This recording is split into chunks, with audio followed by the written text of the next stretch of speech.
अधिकतम सामाजिक लाभ का सिद्धांत, जो कि पब्लिक फाइनेंस या लोक वित्त या लोक राजस्व का बहुत ही इंपॉर्टेंट टॉपिक है। तो आज हम इसी को समझने वाले हैं कि अधिकतम सामाजिक लाभ किसे कहते हैं और इसको रेखा चित्र की सहायता से अन्य तरीके से किस प्रकार से समझा जा सकता है। तो जो अधिकतम सामाजिक लाभ है, मैक्सिमम सोशल एडवांटेज, ये क्या होता है? तो सबसे पहले इसको समझाने से पहले बता देते हैं कि जो अधिकतम सामाजिक लाभ का जो सिद्धांत दिया वो किसने दिया? प्रोफेसर डाल्टन ने दिया। किसने दिया? प्रोफेसर डाल्टन ने दिया। तो अधिकतम सामाजिक जो लाभ है, ये सिद्धांत मैं पहले भी पढ़ा चुका हूं, लेकिन आज हम यहां पर दूसरा तरीका बता रहे हैं कि जिससे कि अधिकतम सामाजिक लाभ को रेखा चित्र के द्वारा समझाया गया है। रेखा चित्र के द्वारा समझाया गया है और यह वीडियो का तीसरा पार्ट है। ठीक है, तीसरा पार्ट है। लेकिन अधिकतम सामाजिक जो लाभ है वो पहले होता क्या है और दूसरे तरीके से उसको किस प्रकार से समझा जा सकता है, उसको बाद में समझेंगे। पहले थोड़ा रिपीट कर लेते हैं कि अधिकतम सामाजिक लाभ होता क्या है डाल्टन के अनुसार। तो अधिकतम सामाजिक लाभ बराबर, जो फॉर्मूले के रूप में हम यहां पर आसानी से समझ सकते हैं कि अधिकतम सामाजिक लाभ बराबर कब होगा? जबकि सीमांत सामाजिक त्याग बराबर होगा सीमांत सामाजिक लाभ के बराबर। अर्थात समाज द्वारा जितना सीमांत सामाजिक त्याग किया जाता है, ठीक है जी, वो किसके बराबर होना चाहिए? सीमांत सामाजिक लाभ, अर्थात त्याग और लाभ की जो मात्रा है वो बराबर होनी चाहिए। तो जहां पर ये दोनों बराबर होंगे वहां पर अधिकतम सामाजिक लाभ प्राप्त होगा। तो अधिकतम सामाजिक लाभ का ये फॉर्मूला आप लिख सकते हैं। अब यहां पर आ रही त्याग की बात, क्योंकि जो त्याग है, कितना त्याग किया जा रहा है, इसको मापा नहीं जा सकता है। ठीक है जी, और कितना लाभ वहां पे प्राप्त हो रहा है, इसको भी मापा नहीं जा सकता है। इसलिए यहां पर हम एक काल्पनिक गणितीय उदाहरण लेते हैं कि यदि समाज क्या करता है, त्याग है उसका 10 इकाई के बराबर, ठीक है जी, और लाभ भी उसको 10 इकाई के बराबर ही प्राप्त हो रहा है, तो 10 बराबर 10 एक दूसरे के बराबर हो गए, तो कहा जा सकता है कि अधिकतम सामाजिक लाभ ये होगा। ठीक है जी, ये दोनों यहां पर बराबर हो गए। अब समझना है कि त्याग कब होता है। ठीक है, त्याग का मीनिंग क्या है कि त्याग, देखिए, एक चीज आती है कर, जिसे इंग्लिश में कहते हैं टैक्स। तो जो टैक्स है वो सरकार क्या करती है? समाज पर लगाती है। ठीक है जी, और जब समाज पर टैक्स लगाया जाता है, कर लगाया जाता है, माना देखिए समाज की इनकम है 100 रुपया, उस पर 10 रुपए टैक्स लगा दिए। ठीक है, तो 10 रुपए टैक्स लगाने के बाद समाज के पास कितने रुपए बचेंगे? 100 में से 10 गया तो 90 रुपए बचेंगे। तो ये 10 रुपया कहां जाएंगे? ये सरकार के पास चले जाएंगे। तो ये 10 रुपए का त्याग होगा, अर्थात समाज ने 10 रुपए का त्याग कर दिया। ठीक है जी, क्योंकि कष्ट हो रहा है ना पैसा देने में, तो इसी को त्याग कहा जा रहा है। ठीक है जी, तो यही त्याग हो गया। अब कर के रूप में ये 10 रुपए समाज के पास से गवर्नमेंट ने ले लिए, तो अब सरकार इसको खर्च भी तो करेगी। ठीक है, खर्च भी करेगी। क्या करेगी? स्कूल बनाएगी, और क्या कर सकती है? हॉस्पिटल बनाएगी, सड़क बनाएगी, बिजली की व्यवस्था करेगी, पानी की व्यवस्था करेगी। कुछ उदाहरण है, तो इससे समाज को लाभ होगा। तो इस पक्ष में लिखा है सीमांत सामाजिक लाभ, अर्थात जो टैक्स दिया, ठीक है जी, उससे त्याग हुआ, उस टैक्स से गवर्नमेंट ने समाज के लिए जो कार्य किए वो लाभ में आएंगे। तो ये त्याग और ये वाला लाभ जब दोनों बराबर होंगे, ठीक है जी, तब होगा अधिकतम सामाजिक लाभ। ये कहता है अधिकतम सामाजिक लाभ का सिद्धांत। अब आते हैं मुख्य मुद्दे पर कि दूसरे ढंग से इसको किस प्रकार से समझाया गया है। तो अधिकतम सामाजिक जो लाभ के सिद्धांत की व्याख्या अन्य तरीके से भी की जा सकती है। कैसे की जा सकती है? देखो यहां पे थोड़ा सा है वही, लेकिन थोड़ा डिफरेंस है, और रेखा चित्र भी बिल्कुल अलग बनेगा पहले वाले से। तो कुल सामाजिक लाभ वक्र, यानी कि यहां पे वक्र की सहायता से समझना है, कर्व की सहायता से डायग्राम पर समझना है। तो कुल सामाजिक लाभ वक्र यानी कि टोटल सोशल बेनिफिट्स, और कुल सामाजिक त्याग वक्र, ठीक है जी, टोटल सोशल सैक्रिफाइस, शॉर्ट में लिखा है TSS, T फिर ये S फिर ये S। ठीक है, तो कुल सामाजिक लाभ वक्र और कुल सामाजिक त्याग वक्र की सहायता से हमने अधिकतम सामाजिक लाभ को समझना है। तो ये क्या बतलाता है? ये बतलाता है कि कुल सामाजिक जो लाभ वक्र है और जो कुल सामाजिक त्याग वक्र है, ये बतलाता है कि इन दोनों के मध्य जहां पर सबसे ज्यादा अंतर होगा, ठीक है जी, किसके बीच? लाभ और त्याग के बीच जहां पर या जिस बिंदु पर सबसे ज्यादा अंतर होगा, वहां पर जो प्राप्त होगा वो होगा कुल शुद्ध सामाजिक लाभ। क्या है ये? कुल शुद्ध सामाजिक लाभ, ठीक है जी। तो ये कुल शुद्ध सामाजिक लाभ के लिए ये पूरा ही फॉर्मूला है, इसको याद रखना है कि कुल शुद्ध सामाजिक लाभ बराबर कब होगा? कि कुल सामाजिक लाभ माइनस कुल सामाजिक त्याग, अर्थात इसका और इसका अंतर जो होगा वो निकलेगा कुल शुद्ध सामाजिक लाभ के रूप में। लेकिन यहां पर क्या बोला मैंने पहले ही कि इन दोनों के बीच जो अंतर होगा वो सबसे ज्यादा किस बिंदु पर होना चाहिए। तो यहां पर बोलने का मीनिंग है कि कुल सामाजिक लाभ ज्यादा होना चाहिए और कुल सामाजिक मतलब त्याग कम होना चाहिए और लाभ ज्यादा होना चाहिए, तो तब जाके अंतर बनेगा ज्यादा, तो वह कहलाएगा कुल शुद्ध सामाजिक लाभ। अब कैसे कहलाएगा? देखो भाई, कुल सामाजिक लाभ माना 100 इकाई है, ठीक है जी, और इधर कुल त्याग करना पड़ता है 30 इकाई, ठीक है। अब बताइए लाभ क्या है? 100 है और कुल त्याग कितना है? 30 है, तो कौन बड़ा है? बड़ा ये है ना। तो 100 में से 30 घटा देंगे तो कितना बचेगा? 70 बचेगा, ठीक है जी। तो इनके बीच का जो अंतर होगा वो कितना हो गया? 70 हो गया।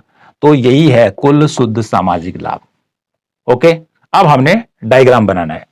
देखिए, 2 अक्ष ड्रॉ करने हैं क्योंकि छोटी क्लास में तो ये है नहीं, इसलिए अक्ष बनाने अर्थात आपको एक्सिस बनाने आ जाने चाहिए। यहां पर लिखते हैं ओ ओरिजिन, यहां पे लिखते हैं एक्स और ये वाई। ये पूरी की पूरी जो लाइन है ये दिखा रही है कर और व्यय इकाइयों में। कर और व्यय इकाइयों में। कर कौन लगाता है? सरकार लगाती है। फिर उसी को सरकार क्या करती है? खर्च करती है, उसको व्यय कहते हैं। और ओ से लेकर वाई तक हमारा रहेगा कुल शुद्ध सामाजिक लाभ, जो यहां पर बताया जा रहा है। यहां से लेकर इसको यहां पर हम मापने का काम करेंगे। अब क्या करना है आपने?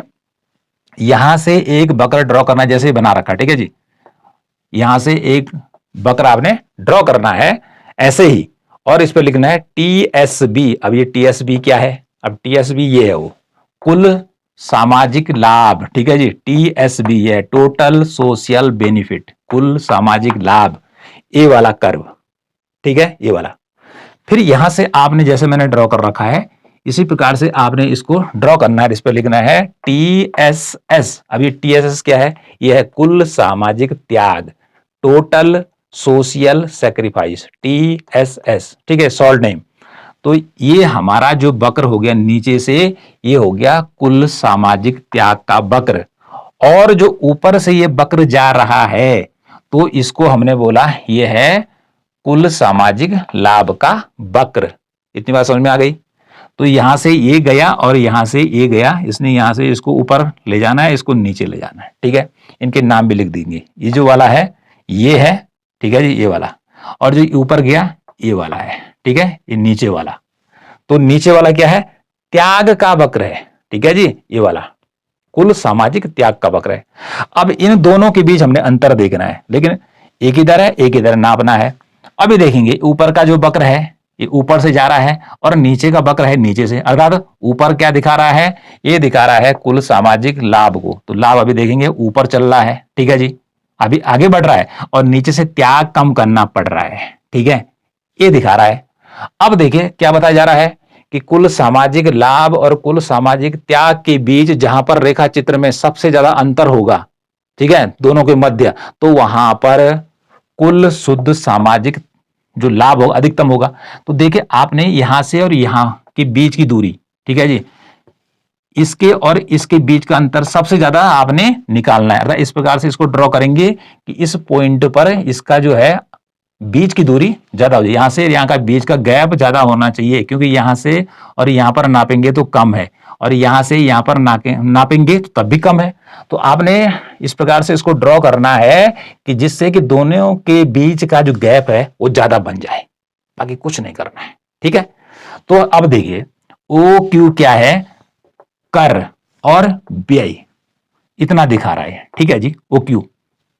और अब देखिए अब क्या समझना है कि इस पॉइंट पर अर्थात एम और एन पर जो अंतर है किसका, क्योंकि ये वाला जो कर्व हमने आपको बताया ये जा रहा है टीएसबी। ठीक है जी, ये किसका है, कुल सामाजिक लाभ एम पर क्या है, ज्यादा है।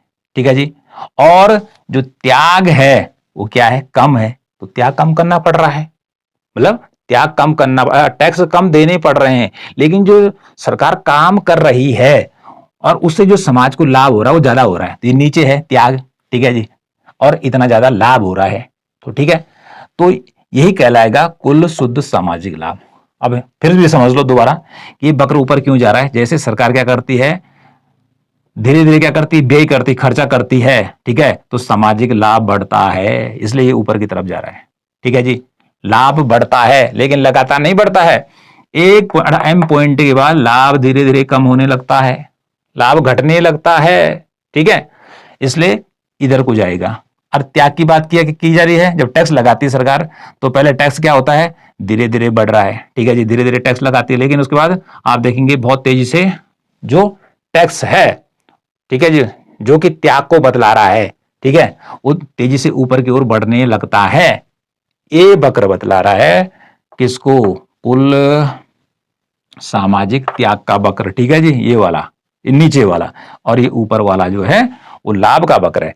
तो कुल मिलाकर जहां पर दोनों में ज्यादा अंतर होगा वहां पर क्या होगा, कुल शुद्ध सामाजिक लाभ अधिकतम होगा। अब इस पॉइंट अब देखो कैसे है कि जैसे हमने यहां पर लिया तो यहां पर क्या है, ओ और पी इतना ही सामाजिक क्या हो रहा है, लाभ हो रहा है, जबकि कर और जो व्यय है वो यहां से लेकर यहां तक है तो कम है।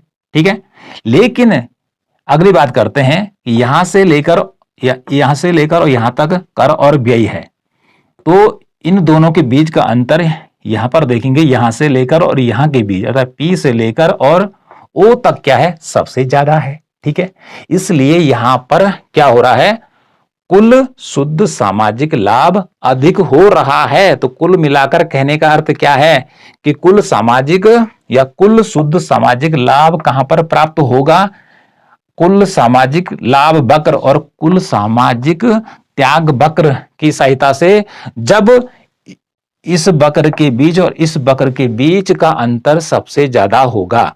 तो ये अंतर सबसे ज्यादा कहां पर है, ओ क्यू, जहां पर कर और व्यय हो रहा है वहां पर इस मतलब यहां पे लिखा मेरा एन और एम पर सबसे अंतर ज्यादा है। यहां पर करेंगे तो कम आएगा, क्योंकि यहां मिलाएंगे तो कम आएगा, यहां पर भी जाएंगे तो कम आएगा। तो यही वह फिक्स बिंदु है। ठीक है जी, तो कुल मिलाकर कुल सामाजिक लाभ वक्र क्या है, अधिकतम सामाजिक लाभ के सिद्धांत को समझाने का दूसरा तरीका है और बाकी कुछ नहीं है। ठीक है जी, तो कुल सामाजिक या कुल शुद्ध सामाजिक लाभ कब अधिकतम होगा, ठीक है जी, यह कब प्राप्त होगा, जबकि कुल सामाजिक लाभ और कुल सामाजिक त्याग का जो अंतर है वो ज्यादा होगा। ठीक है, बराबर नहीं बोला क्योंकि माइनस किया गया है और पता चला कि ये 100 वाला इधर चला गया, त्याग ज्यादा करना पड़ रहा है और ठीक है लाभ कम हो रहा है। तो ऐसी स्थिति में कुल शुद्ध सामाजिक लाभ नहीं मिलेगा। दूसरे शब्दों में समझ लेते हैं, सरकार क्या करती है कि 100 रुपए टैक्स लगाती है और मात्र क्या करती है, 30 रुपए ही खर्च करती है। तो ऐसे में समाज का भला नहीं होने वाला है। ठीक है जी, तो आज हमने क्या समझाया आपको, हमने समझाया कि अधिकतम सामाजिक लाभ का जो सिद्धांत है वो डाल्टन ने दिया और यहां पर उसका फॉर्मूला बता दिया कि इस प्रकार से अधिकतम सामाजिक लाभ प्राप्त होता है। फिर हमने ये बताया आपको कि अधिकतम सामाजिक जो लाभ का सिद्धांत है उसको दूसरे तरीके से समझा जा सकता है, वो भी किसके द्वारा, वक्र की सहायता से, कर्व के द्वारा, जो डायग्राम पर हमने बताया। तो हमने क्या बताया कि कुल सामाजिक लाभ वक्र और कुल सामाजिक त्याग वक्र के द्वारा हम इसको समझेंगे और इसका नाम फिर बदल के आ गया कि जो अधिकतम सामाजिक लाभ था यहां पर हो गया कुल शुद्ध सामाजिक लाभ। ठीक है जी। फिर क्या बोला कि इसको कैसे निकालेंगे, कुल सामाजिक लाभ ऋण कुल सामाजिक त्याग करके ये फॉर्मूले में आएगा। लेकिन साथ में बोला कि कुल सामाजिक लाभ और कुल सामाजिक त्याग का अंतर जहां पर सबसे ज्यादा होगा वहीं पर क्या होगा, कुल शुद्ध सामाजिक लाभ निर्धारित होगा। तो देखो ये कहां पर है, एम और एन के बीच सबसे ज्यादा है, अन्य बिंदु पर आप देखेंगे तो कहीं नहीं है।